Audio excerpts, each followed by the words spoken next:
Bendecido sea el nombre del Señor. Bien, damos gracias al Señor una vez más. Y vamos a hablar un poquito más del Señor. Bajar un pelín más adelante. Vamos, en primer lugar, a recordar un poquito por encima lo que hablemos anteriormente, para después intentar proseguir donde lo dejemos. Una de las cosas que hablemos, pero voy a agregar un detalle que lo veo importante. En Mateo 13:1 dice, y salió Jesús de la casa. Mateo 13:1. Aquel día salió Jesús de la casa y se sentó junto al mar. Bien. Y Mateo 13:36 dice, y entonces despedida la gente entró en la casa. O sea, de las 7 parábolas que están en Mateo, 4 dijo en público y 3 en privado. Salió de la casa y dio 4 parábolas. Y posteriormente, cuando dio las 4 parábolas, entró a la casa y en privado dio 3 parábolas. Que sumando 4 y 3 son 7, pero 4 son en público y 3 en privado. En privado me refiero que estaban los apóstoles, los discípulos y los más acercados a él, y un grupito de personas. Eso os dais cuenta si estudiáis las parábolas, esta del sembrador que está en Mateo, en Marcos y en Lucas, observando y conectando los pasajes paralelos, os dais cuenta. Repito y recalco, 4 dio en público y 3 en secreto. El tema que domina el capítulo entero, del capítulo 13, el tema que domina, que tiene 58 versículos, es un solo tema: el reino de Dios. Y ahí nos agarremos a que uno de los temas principales, primordiales y esenciales de la Escritura es la venida del reino. La gloria de Dios y saber lo que Dios ha hecho. Y posteriormente, Dios ha hecho cosas que tú y yo no podíamos hacer. Y por eso que ha hecho Dios, tú puedes, si lo crees y lo recibes, puedes ser salvo. Alabanzas al Señor.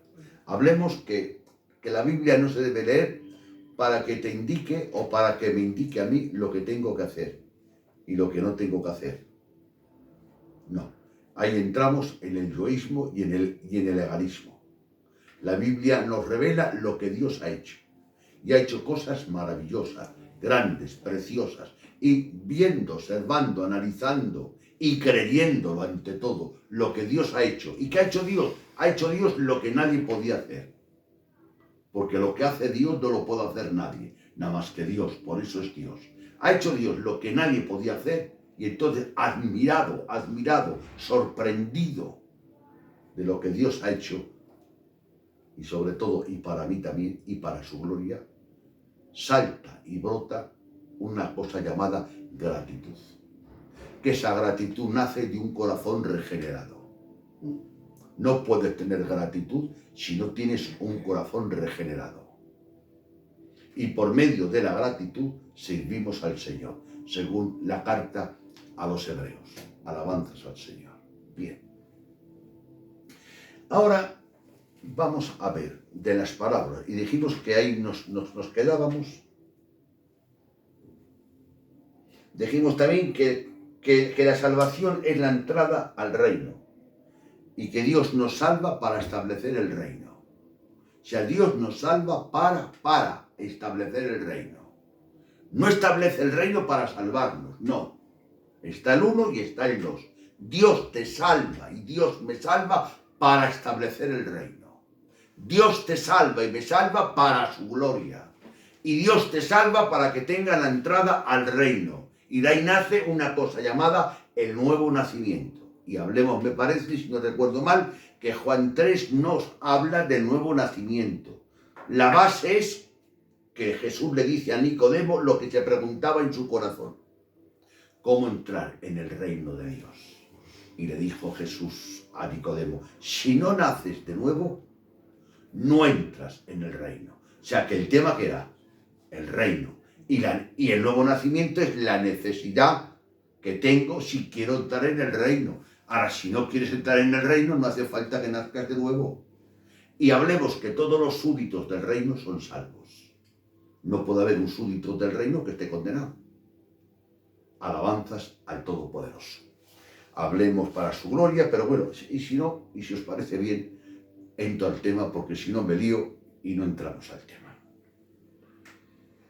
Las parábolas del reino va, y hay dos parábolas que son las últimas según el orden teológico, no según el orden cronológico. Ahí hay un problema que tenemos los que leemos la Escritura. La Biblia no guarda un orden cronológico. Y a veces el orden cronológico que está puesto en la Biblia, el tema teológico lo contradice. Y vamos a hablar de las dos parábolas últimas en el plan teológico, que es la parábola del versículo 44, versículo 45 y 46. Daros cuenta qué habilidad tiene Dios. En un solo versículo mete una parábola. Y en dos versículos mete otra. Son dos parábolas gemelas.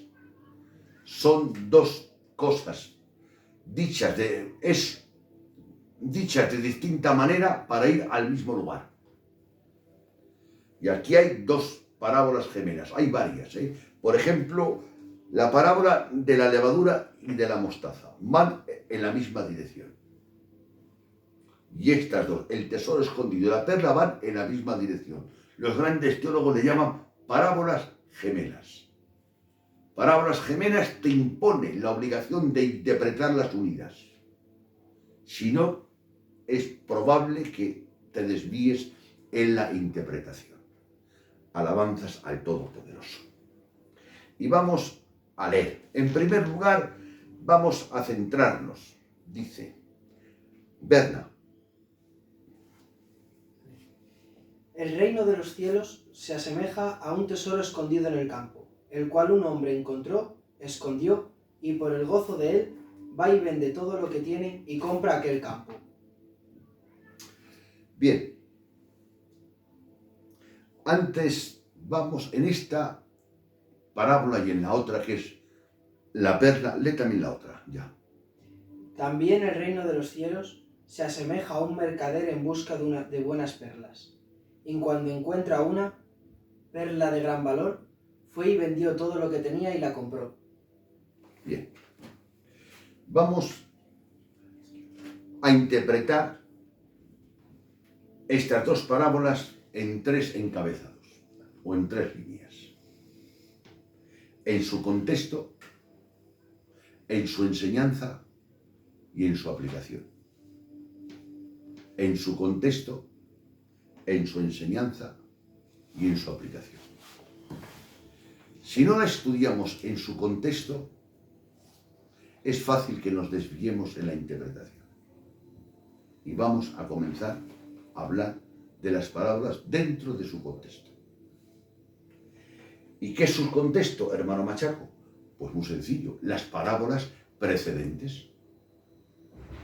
Si Jesús habló 7 parábolas, y las dos últimas, hermanos, las queremos leer en su contexto, que hay que echar mano a las 5 anteriores. No compliquemos las cosas, porque a veces queremos complicarlas. La primera parábola es una parábola muy famosa, llamada la parábola del sembrador. Yo voy a dar una visión panorámica sin entrar, porque si no, no podemos entrar.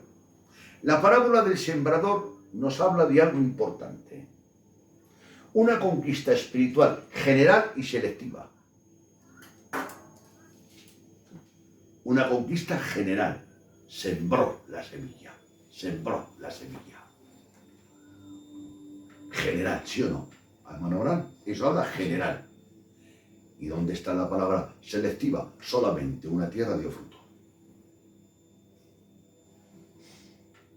Entonces el reino de los cielos comienza el Señor hablando de una cosa general y de una conquista general y selectiva a la vez. Y espiritual, claro.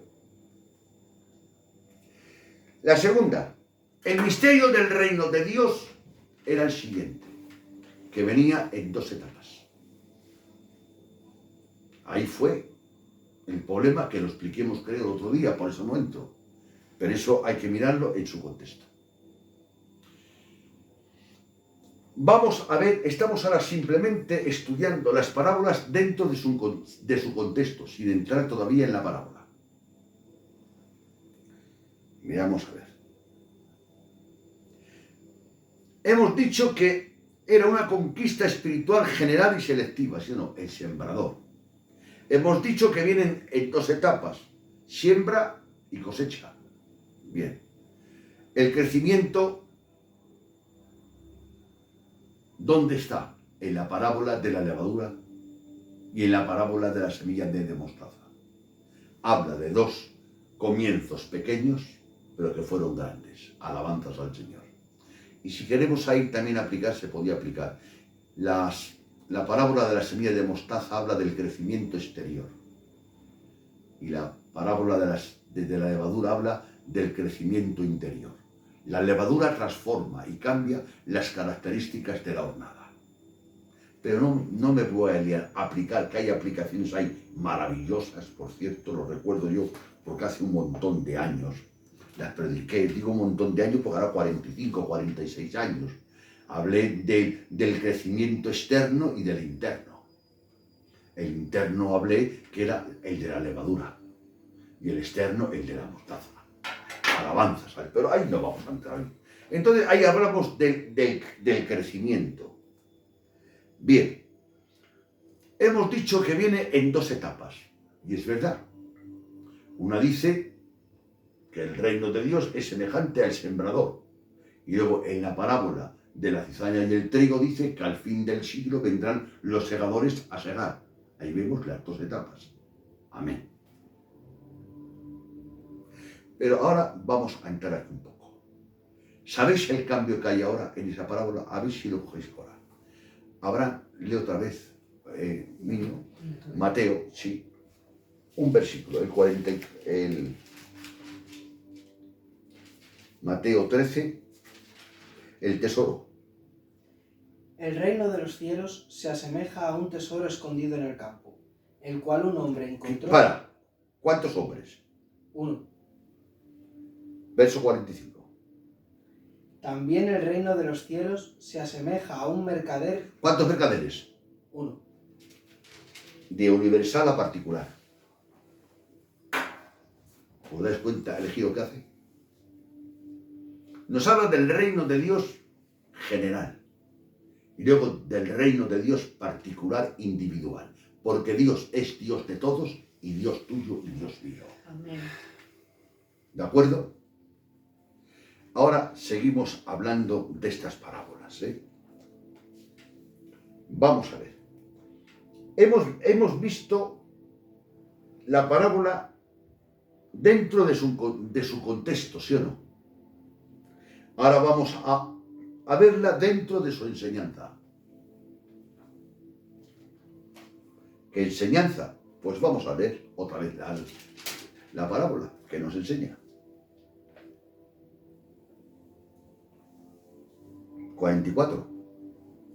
El reino de los cielos se asemeja a un tesoro escondido en el campo, el cual un hombre encontró, escondió, y por el gozo de él va y vende todo lo que tiene y compra aquel campo. Bien.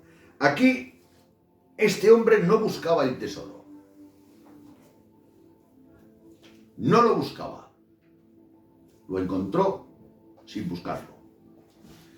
No voy a leer y a citar Romanos 10:20, Isaías 61:1. Fui hallado de los que no me buscaban y los que no preguntaban por mí. Eso está en Romanos capítulo 10, versículo 20. Y en Isaías 61:1. Romanos, Pablo cita a Isaías. Fui hallado por los que no me buscaban y fui encontrado por los que no preguntaban por mí. Este hombre parece ser que sería un arrendatario. En aquella época no había bancos, ¿sabéis? En esta época. Y a veces cuando tenía algo de valor, el dueño picaba en la tierra y lo escondía debajo de la tierra. ¿Os acordáis la parábola de los talentos? El que escondió el talento, ¿dónde lo escondió? En la tierra, en un pañuelito, en la tierra, ¿os das cuenta? Era una costumbre. Pero a veces había guerras, había cosas, y se moría el dueño, el que había enterrado eso, él, y se moría con su secreto. Se pasaba unos años, y esa tierra o la alquilaba uno o la compraba otro, y ponía a unos trabajadores. Había dos maneras de trabajar: pagarles un jornal, pero la manera más peculiar que había es que le decían: yo pongo la tierra y tú trabajo. Y te doy, por ejemplo, del fruto de la tierra te doy el 40%, el 30%. Era un arrendatario. Sí. Y trabajando en la tierra, un día normal y corriente, no un día que vio pájaros y sintió palomas, no un día que le daron 3 profecías, tampoco, simplemente trabajando, pensando a lo mejor en cualquier cosa menos en el reino de Dios, pensando cómo trabajar la tierra para sacarle más provecho. Él no pensaba en ningún tesoro ni ninguna riqueza. Dice que trabajando se encontró un tesoro. ¿Qué es la palabra tesoro? Algo de valor. El tesoro tiene 2 vertientes. Y Dios es un tesoro. Él es un tesoro por lo que Él vale, porque Él es único e incomparable. Y Él es un tesoro para mí, por lo que yo lo aprecio. Amén. Tu hijo para ti es un tesoro. No es, a lo mejor es un hijo que es normalito, corriente, pero para ti es un tesoro. Amén. Es un tesoro para ti, pero en sí no es un tesoro. Pero es que Dios para mí es un tesoro, por lo que Él es. Uno, primero por lo que Él es. Y segundo, porque yo reconozco que Él es un tesoro y para mí debe ser lo más importante de mi vida. Por eso tiene 2. A Dios no le puedo yo dar valor. Es que a veces digo, yo he dicho a veces ignorantemente, torpemente, Dios es más importante cada día. No, Dios es lo mismo de importante. Lo que a medida que crece mi fe y mi conocimiento, descubro que Dios es importante. Claro que sí. No te esfuerces por darle importancia a Dios porque Dios la tiene, por naturaleza. Esfuérzate por reconocer la importancia que tiene. Bien. Leemos otra vez el 44. Vamos a leer mucho este texto. El reino de los cielos se asemeja a un tesoro escondido Amén. en el campo. ¿Quién compara el reino de los cielos a un tesoro? El autor del reino, el dueño del reino. Porque no tiene importancia que yo... No, esto no es una ejemplificación que yo hago. Sino el autor, el fundamento, el rey y la cabeza de la iglesia dice: el reino de los cielos es semejante a un tesoro. Entonces, la enseñanza que nos da la parábola es que el reino de los cielos es un tesoro. Y ahí podíamos hablar y predicar, pero no voy a entrar a predicar solamente, voy a seguir. Pero voy a poner un ejemplo sencillo. Si tú tienes en una caja las 4 perricas que tengas guardadas, y tienes, por ejemplo, el esfuerzo de tu casa, porque ahora no se puede tener en el banco porque descubren que tienen y te quitan la paga. Y tienes el ahorro tienes, hermano, el ahorro a lo mejor de 10 años.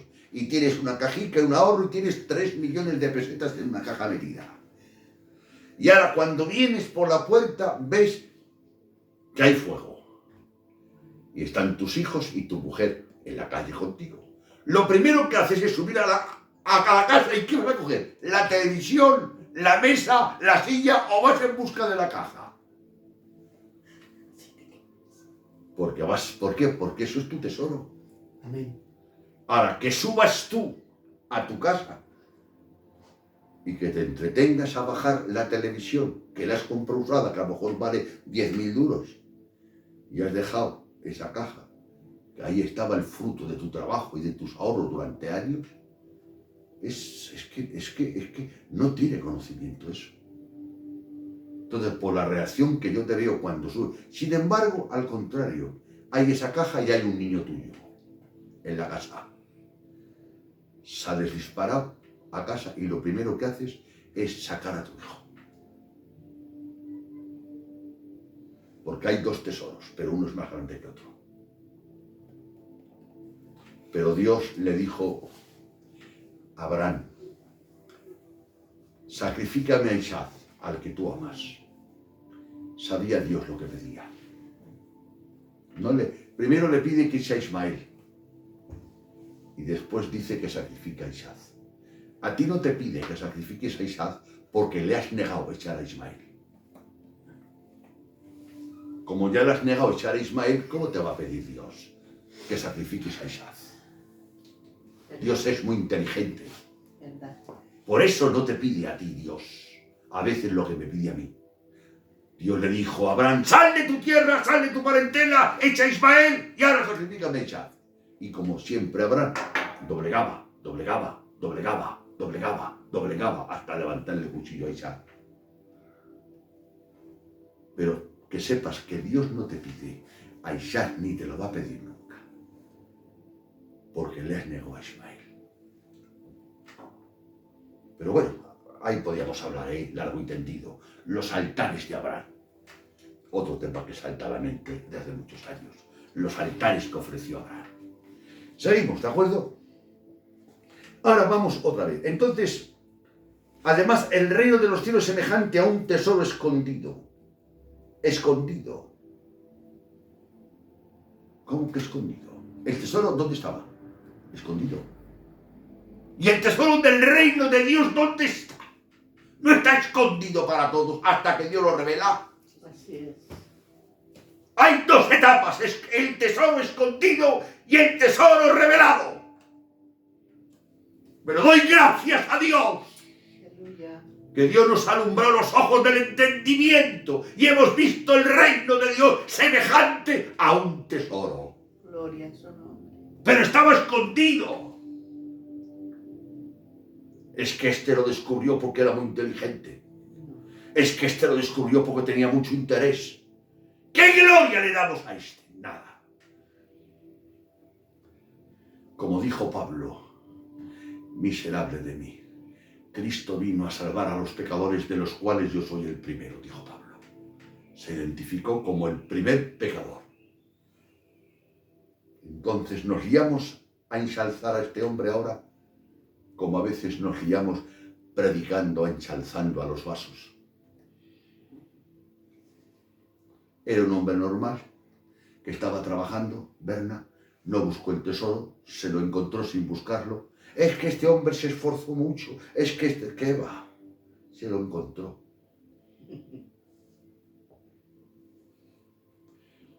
Bueno, entonces la enseñanza que nos da es que el reino de los cielos es un tesoro. Entonces, a un tesoro hay que tratarlo como un tesoro. Y ahí podríamos hablar muchas cosas. Que invitamos a Jesús a nuestra casa y Marta se pone a hacer las cosas. Pero María no solamente le invita, sino que lo atiende. Se pone a los pies a escucharle. No es suficiente con invitarle a tu casa, Jesús. Hay que atenderlo una vez que le has invitado. Muy bien. A veces me llama un hermano, no voy, digo, mira hermano, si te parece, vente a tal hora, porque quiero atenderlo. Por eso lo digo a la hora o el día que tiene que venir, no por nada, por atenderlo mejor. ¿O qué os parece? Invitar a una persona a Abraham y no atenderla. Y ahí podíamos hablar. Esos que levantan la mano y reciben al Señor a las 7 de la tarde y a las 9 está tomando corto que está volado. Pero bueno, a las 7 se entregó en la iglesia. Que Dios nos ayude a todos y que nos perdone a todos, que falta nos hace. Es un tesoro. Bueno, eso es la primera enseñanza, el tesoro. Berna, sigue leyendo el 44 otra vez. El reino de los cielos se asemeja a un tesoro escondido en el campo, el cual un hombre encontró, escondió, y por el gozo de él... El gozo. La otra enseñanza es que al encontrar el tesoro imparte gozo. El gozo de la salvación. Y uno de los frutos del Espíritu Santo no es el gozo. Tú tienes alegría, no tienes gozo. Sí, señor. Si las cosas te van bien, estás contento. Si las cosas están mal, ya no estás contento. ¡Cuidado! ¡Cuidado! Tú no tienes gozo, tienes alegría. El gozo es un fruto del Espíritu Santo. Un teólogo que yo pido disculpas, no sé los nombres, y era inglés, estaba pues prácticamente, creo que aquel mismo día partió. Y vino otro teólogo, otro predicador, más bien casi de su talla, famoso. Iba donde él a verle. Dice que nada más verle se incorporó y le dijo: fulano, qué día más feliz tengo. Voy a ver lo que he estado predicando. Dice este hombre: he visto a gente con alegría y con gozo, pero no he visto a nadie con tanto gozo el mismo día de su muerte. Oh, Dios. Recibió la muerte sonriendo y diciendo que era el día más feliz, porque iba a ver a esa persona que él predicaba. Eso es gozo. Lo demás es alegría. Hay otro tema que podríamos hablar, separar el gozo de la alegría, pero no es mi tema. Voy a ceñirme al tema del reino de Dios. Entonces es gozo, ¿no es eso? Se encontró el tesoro y el tesoro produjo. ¿Qué produjo? Y ahora vamos a ver qué produce más el tesoro. Gozo de él. Va y vende todo lo que tiene y compra aquel campo. El reino de los cielos se asemeja a un tesoro escondido en el campo, el cual un hombre encontró, escondió, y por el gozo de él... Y por el gozo, el gozo y por el gozo va y vende. ¿Por qué vende? Por el gozo. O sea, el tesoro produce gozo y el gozo desprendimiento. Y por el gozo vendió todo. Y por el gozo vendió todo. Y por la alegría vendió todo.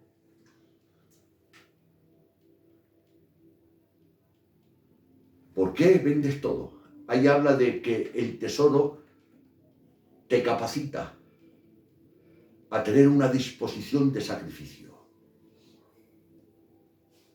Y como tú no la tienes y yo no la tengo, el pastor con sus buenas intenciones sería exhortarte a que te desprendas. Pero hermano, si no se ha encontrado con el tesoro, ni tiene el gozo, ¿cómo se va a desprender? Queremos hacer obra donde Dios no la ha hecho. Y creo, hermanos, que nuestro deber es hablar de Dios, pero tener los ojos abiertos y observar y analizar. Yo no puedo hacer obra de Dios donde Dios no la ha hecho. Yo puedo hablar de Dios, que es mi deber, con nobleza, con lealtad y con pureza, y sin vanagloria y para su gloria. Pero, hijo mío, y ahora volvemos a leer el versículo otra vez. El reino de los cielos se asemeja a un tesoro escondido en el campo, el cual un hombre encontró, escondió, y por el gozo de él... Por el gozo, se desprendió ¿de cuánto? ¿De cuánto? A ver, léelo, ¿de cuánto? Y por el gozo de él va y vende todo lo que tiene... Todo. ¿Cómo? Todo. Ese miembro que te recatea tanto cuando le exiges algo que Dios te manda. Ese miembro que dices: hay que orar, hermano, es que hay ese que recatea tanto. Una persona que puede y tiene un poco de dinero y su mujer o su marido está enfermo y se entera de un buen cirujano. No, lo primero que pregunta no es el precio de la operación, es si hay salvación para su mujer.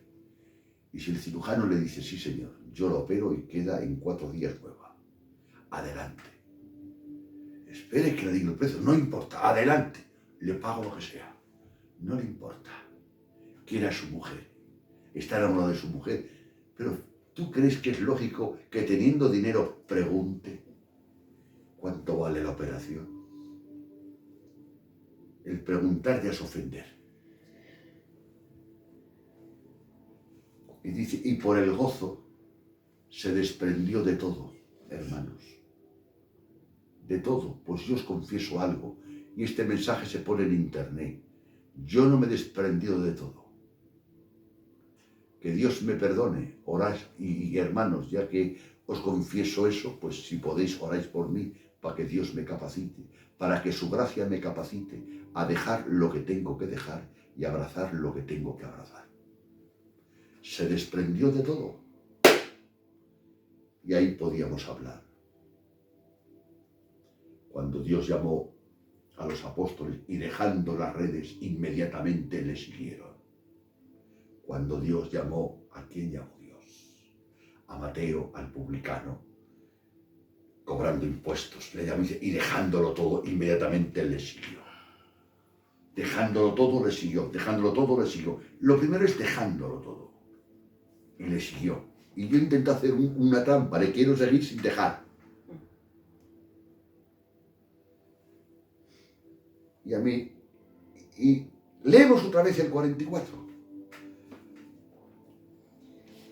El reino de los cielos se asemeja a un tesoro escondido en el campo, el cual un hombre encontró, escondió, y por el gozo de él va y vende todo lo que tiene y compra aquel campo. Vende todo lo que tiene, todo, es que lo especifica, ¿no, verdad, hijo? Vende todo lo que tiene. Entonces, si vende todo lo que tiene, se quedó sin nada. Ese es el precio de encontrar el tesoro, quedarte sin nada. Pero yo tengo la tentación de Ana y Zafira, Hechos 5. Vendo la propiedad y voy donde los apóstoles. Y les digo, doy todo. Y he dado la mitad. Si queremos aplicar eso, ¿verdad? Él quería aparentar que dio todo. Y le dijo Pedro, no has mentido a Dios ni a los hombres, has mentido al Espíritu Santo. El querer aparentar lo que no eres es mentir al Espíritu Santo. Y creo que ahí, el primero yo, señores, alguna vez he hecho eso. Cuando me encontré con ese texto, me arrepentí inmediatamente. Por querer aparentar que das todo dando la mitad, has mentido no a los hombres, sino al Espíritu Santo. Que Dios nos ayude, hermanos. Claro, él quería copiar ¿de quién? De Bernabé, que Bernabé dio todo. ¿Sí o no? Anteriormente Bernabé dio todo. Y al dar todo Bernabé, le alabó a la gente. Yo no puedo ser menos que este, yo tengo que dar igual que este. Tú no puedes dar. Cada uno se convierte conforme la gracia que ha recibido. Y ese ha recibido una gracia que por lo que sea yo no he recibido. Él tiene más gracia de Dios que yo. Alabanzas al Señor. Seguimos, ¿no? Vamos a ver.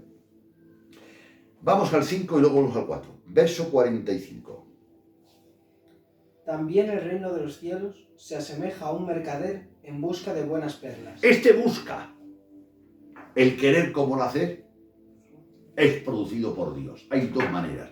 Hay a veces que Dios te pone carga en el corazón para que busques algo. Una circunstancia, unas inquietudes para que busques. Pero es Dios el que te las pone. Porque un muerto no busca, busca un vivo. Y a este no le puso nada en el corazón para buscar, sino que Dios salió al encuentro. Este se parece a Pablo. Cuando iba Pablo con odio a matar a los cristianos, se encontró con el tesoro, que el tesoro es Jesucristo.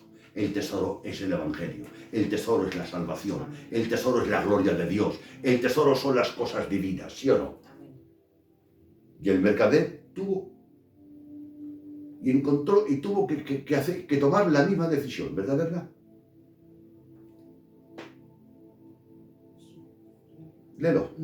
Y cuando encontró una perla de gran valor, fue y vendió todo lo que tenía y la compró. Otra vez todo, ¿os dais cuenta? Todo. Y si queremos ir a la teología bíblica, al Éxodo, amarás a Dios con todo tu corazón, con toda tu mente, con toda tu fuerza. Ese es el fundamento del reino de Dios. Eso es para... Ahora vamos a leer, porque me se está marchando el tiempo, pero bueno, voy a llegar donde pueda. Filipenses capítulo 3, versos 7 y 8. Pero cuántas cosas eran para mí ganancia, las he estimado como pérdida por amor a Cristo. Y ciertamente aún estimo todas las cosas como por perdida, por la excelencia del conocimiento de Cristo Jesús, mi Señor, por amor del cual lo he perdido todo y lo tengo por basura, para ganar a Cristo. Ahí tenemos a Pablo, que hizo lo de la parábola. Y ahora surge la pregunta, ¿de dónde sale este hombre de la parábola? Este hombre de la parábola es el complemento de la parábola de la buena tierra. La semilla que cayó en buena tierra y Dios intervino, este hombre es.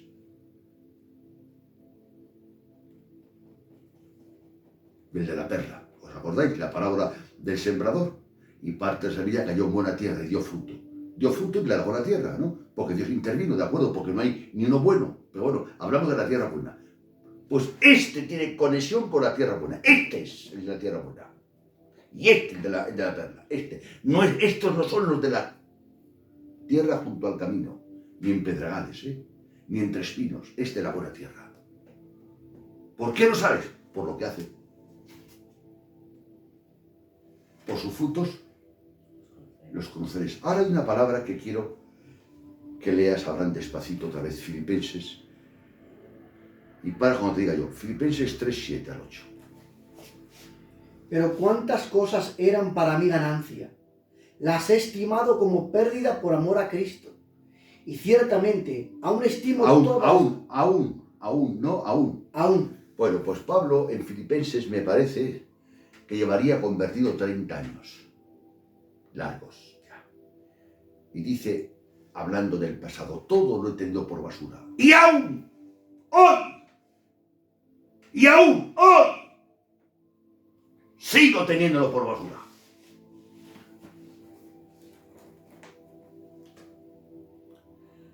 Cuando me encontré con el Señor, lo tiré todo. Y todo que tiré para mí es basura. Y nadie es tentado a recoger la basura. No es que sea basura, es que en proporción al valor que tiene Dios, es basura. Pero lo que tú has dejado, no lo tienes por basura. Por eso, a la vuelta de la esquina volverás a coger lo que has dejado. ¿Sabes quién no lo coge nunca? Aquel que lo tiene por basura. Y Pablo lo tuvo, dice todo, y dice todo también Pablo. Todo lo tengo por basura. Y dice por qué, por amor, por Cristo. Y dice, y aún, esa palabra aún es importante, ¿verdad? Aún, todavía. Y a veces con el tiempo, hermanos, aflojamos un poquito. Que Dios nos ayude a todos. Vamos a leer Filipenses 3:10. A fin de conocerlo. Amén. A fin. ¿Qué es el fin? El propósito mío. A fin de... Pero vamos a ver, Pablo, que más claro, que me vuelves loco. Después que has levantado iglesias, después que has escrito un montón de cartas, dice, y a fin de conocerle. Sí, todavía no le conozco lo suficiente. Quiero Mi fin es conocerle. Y yo pregunto, si Pablo todavía no estaba satisfecho y no decía que conocía y que quería conocer, ¿cómo estás tú tan conforme, tan cómodo? El fin de mi vida es conocerle. Pero tú, Pablo, el teólogo, el maestro, a fin de conocerle, ¿no entiendes esa palabra? Que llevas 30 años, que con tus sudarios en el nombre del Señor sanan los enfermos. Sí, a fin de conocerle. O sea, no estaba satisfecho Pablo con lo que sabía. Oye, yo creo que sabía más que yo un poquito, y más que tú. Y la pregunta es, ¿cómo tú estás satisfecho con lo que sabes y Pablo no? Eso pregúntate. Seguimos, léelo. Filipenses 3:10. A fin de conocerle y el poder de su resurrección y la participación de sus padecimientos, llegando a ser semejante a él en su muerte. Madre mía. Quiero conocer y quiero experimentar que Pablo, el poder que se efectuó en la resurrección de Cristo. Ese poder. El mismo poder que se efectuó en la resurrección de Cristo, ese poder quiero experimentarlo ahora, hoy, en mi vida cotidiana, para manifestar su nombre y su gloria, y ser participante de su gloria y de sus sufrimientos.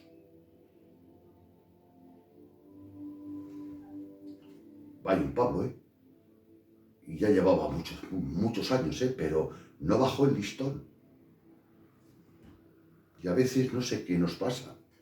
Veo a personas que al principio iban regular y ahora van un poquito menos que regular. Bajan el listón muy pronto. Pablo no lo bajó tan pronto. Y ahora cito yo, y Pablo contestó en Filipenses 1:21. ¿Sabéis por qué hago todo eso? Pues no. Porque para mí el vivir es Cristo. Es tan profundo, hermanos, esta palabra, que pido disculpas a los que me estéis escuchando. Yo no soy capaz de explicar esta palabra. Para mí, para ti, tu vivir es tu mujer y tus hijos y tu casa. Para Pablo no. Para Pablo era Cristo. Amaba Pablo a sus familiares y tú amas, pero ante todo y sobre todo, que para ti sea el vivir, sea Cristo. Y ya terminamos y no quiero seguir más adelante. En Mateo 6:21 dice, donde esté vuestro tesoro, allí estará vuestro corazón. Así es. Esa es la respuesta en por qué Dios no quiere que te hagas tesoros. No os hagáis en la tierra tesoros. No dice eso, Abraham. No te hagas tesoros. Y le pregunto yo, ¿pero por qué no quieres que me haga tesoros? Porque yo sé que donde esté tu tesoro, allí estará tu corazón. ¿Entendido? ¿Pero por qué me prohíbes que me haga tesoros? No te hagas tesoros en la tierra. ¿Pero por qué? ¿Por qué? No quiero que me hagas tesoros en la tierra. ¿Pero por qué? Porque donde esté vuestro tesoro, allí estará vuestro corazón. Y yo quiero que tu corazón esté en mí y en mis cosas. Por eso te he mandado echar a Ismael y sacrificar a Isaac. Isaac era pecado. Ismael era pecado. Ahí lo dejo en el aire. Para mí el vivir es Cristo. Y el morir, ¿qué es Pablo? Ganancia. No se parece Pablo. Pablo creo que daba valor al tesoro del reino de Dios. Hermanos, voy a citar un texto que parece ser que no viene al tema, pero es una frase simplemente. Mateo 7 y ya cerramos. Cerramos sin terminar, pero cerramos. Mateo 7. Mateo 7:13. Entrad por la puerta estrecha. Una frase. Entrad por la puerta estrecha, porque ancha es la puerta y espacioso el camino que lleva a la perdición, y muchos son los que entran por ella, porque estrecha es la puerta y angosto el camino que lleva a la vida, y pocos son los que la hallan. No dice que pocos son los que entran, sino pocos los que la encuentran. Y tú quieres que entre gente que no ha encontrado la puerta. ¿Captas? Muchos son los que entran, porque la puerta ancha la ve todo el mundo. Claro. La puerta estrecha es el reino de Dios, el tesoro. Dice, y pocos son los que lo hallan. La palabra hallar es buscar. Pedid y buscar. Llamad y os abrirá. Hallar es encontrar, ¿sí o no? Y pocos son Los que la hallan. Es que yo he predicado y pocos son los que entran. Es verdad que pocos son los que entran, que es verdad. Pero realmente, ciñéndome al texto y a la palabra literal de Cristo, ahí dice, y pocos son los que lo hallan. Entonces vamos a pedir que Dios abra los ojos del entendimiento para que vean la puerta estrecha. Y una vez que la vean, pueden entrar o no entrar. Pero dice la cantidad. Muchos entran por la puerta ancha, muchos. Y pocos los que la hallan. La palabra muchos y la palabra pocos. No temáis, manada pequeña, a vuestro Padre le ha placido daros el reino. Llama manada pequeña. ¿Y lo pequeño qué es? Ahí habla numéricamente. Pequeño. Dios nos ayude, hermanos, a entender el reino de Dios. Todo hombre está ante la puerta ancha. Pero esperemos que con las predicaciones de hombres de Dios que dan, cojas conocimiento y veas la puerta estrecha. Y a ver la puerta estrecha, a verla puedes entrar o no entrar. Pocos son los que entran. No, pocos son. Es verdad que pocos son los que entran, eso es verdad. Pero también es verdad que pocos son los que lo hallan. Claro, y son pocos los que lo hallan, pues son pocos los que entran. Es que guarda armonía, ¿no? Son pocos los que lo hallan. Pues por eso son pocos los que entran. Que Dios nos bendiga. Y otro día hablaremos del crecimiento de la semilla del reino de Dios. ¿Cómo crece el reino de Dios? Por medio de una semilla. Que es otro tema para otro día. Que Dios os bendiga.